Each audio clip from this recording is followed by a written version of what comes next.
দেশের পরিচিত ইউটিউবার ও content creator তৌহিদ আফ্রিদি গোপনে বিয়ে করেছেন। গত জুলাইয়ের আন্দোলনে নানা বিতর্কের সৃষ্টির পর ঘরোয়া আয়োজনে চুপিসারে বিয়ে সেরেছেন তিনি।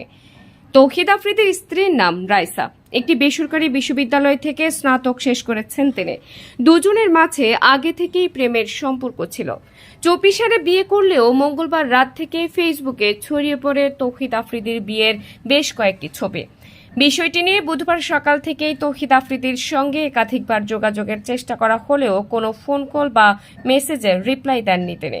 এ বিষয়ে আফ্রিদির ঘনিষ্ঠ মহলের কয়েকজন সংবাদ মাধ্যমকে জানিয়েছেন, সরকার পতনের পর বিতর্কিত বেশ কিছু ইস্যুকে কেন্দ্র করে বিষয়টি গোপন রাখতে চাচ্ছেন তিনি, যে কারণে বিয়ের পুরো আয়োজনটি ঘরোয়াভাবেই সম্পন্ন হয়েছে, যেখানে আত্মীয় স্বজন বাদে কাউকে রাখা হয়নি। এছাড়া ইতিমধ্যে আফ্রিদির বিয়ের বেশ কিছু ছবি ও ভিডিও ছড়িয়ে পড়েছে, যেখানে একটি ভিডিওতে দেখা গেছে হাতে মেহেদি দিয়ে আফ্রিদির নাম লিখেছেন তার স্ত্রী রাইসা। অপর একটি ভিডিওতে দেখা গেছে কবুল বলার মুহূর্তে আবেগপ্রবণ হয়ে পড়েছেন তিনি।